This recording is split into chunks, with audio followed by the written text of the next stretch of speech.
G'day, Steve Morgan here, Australian Bass Tournaments, and we've just finished the Samaki Queensland BREAM Open for 2023. I've got a new champion, someone that's never won the Queensland Open before, Lonne, mate. You're in a rich vein of form at the moment, and this is only just making it better, isn't it? Mate, yeah, it's been an unreal run lately. Minus the Hawkesbury, it's been a really good year. So That's right. Literally, one of the wheels sort of fell off down at the Hawkesbury. Literally, yeah, I was zigging when I should have zagged for the entire weekend that weekend. But anyway, so it goes. Now, the way the BREAM Queensland Open works, it's 1 day on Moreton Bay, 1 day on the Gold Coast. Yesterday, you put together a 2.5 kilo bag, kept you right up there in the top 10, well within striking distance from today, and keeping an eye on those scoreboards, mate. You did your damage in the first couple of hours this morning.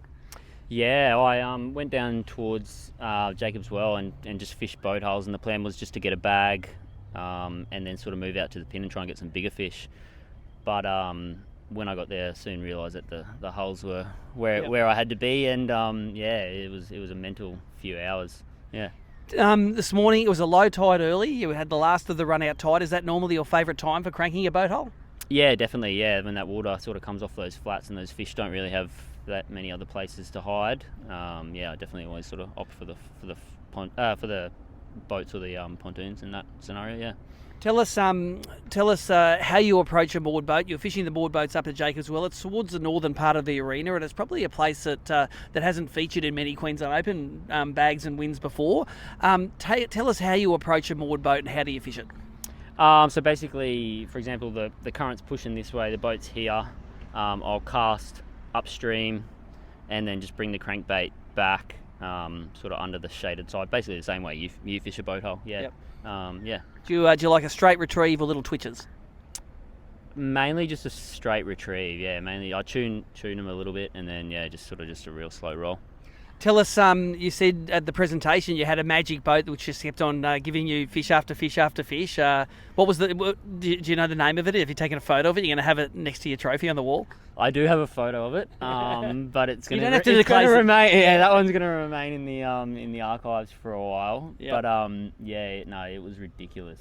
I've never fished a boat that was that plentiful. I'd cast in and bring it back by the boat, hook the fish, tow the fish out, spot lock, take the photo, move back in, and just repeat. And it just happened like 10 casts in a row. That's a great. Now take us through some of your gear. You picked out a rod that you use for it. Tell us about this old battle axe. I'm running some pretty vintage gear, but it's a Samurai 101 that I've had for a fair while.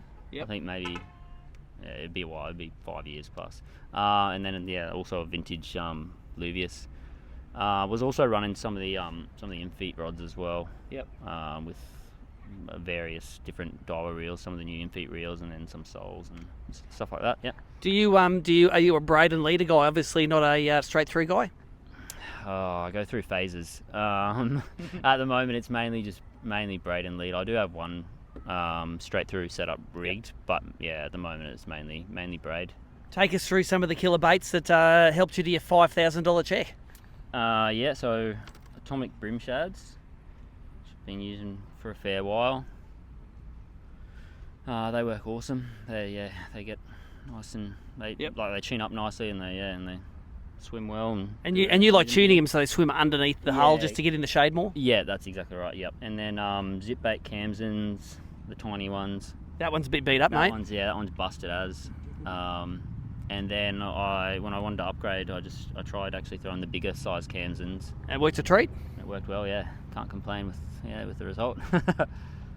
Awesome. Tell us, we're doing this a bit back to front. Tell us about day one in Moreton Bay. Do you do as much time on Moreton Bay as you do on the Gold Coast? Because you pretty much populate the top places down here in 2023. Yeah, I have done a bit in the bay, but I find it sometimes it can be a little bit patchy. You can miss them if you're 15 minutes either side of the right tide. So I concentrated on the river, where I found some spawning fish in a couple of weeks prior, in the last month or so. And what was your technique in the Brizzy River? Just crabs on crabs along rock walls, and then crabs on some of the bridges. Yep. Yep. Awesome. What's the plan for the $5,000, mate? Reinvest it in cool fishing stuff, or does it go to the domestic fund? It'll be the domestic fund for sure. Yeah, 100%. Yep. Yeah, there's no if, buts or maybes on that one. Anyone you want to thank for the look after you, or any of your teammates or anything? Definitely the wife for being patient with me fishing as much as I do. All the lads that all know who they are. Definitely you guys. As I said at the briefing, at the presentation, without you guys, we wouldn't really have anything to do on the weekends. So yeah, You'd be about $4,500 worse off. exactly right, 100%. Yep. Awesome. Well, great to see the new young Queensland talent coming up through and winning the Samaki Queensland Open. I suppose that's all I want to thank Samaki. Josh, you're a champion. You made sure this man got plenty of money and everyone's enjoying the tournament. So what's more there? Great day on the Gold Coast. You got a big check to take home. Bring on the next one. Perfect. Cheers, mate. Thanks.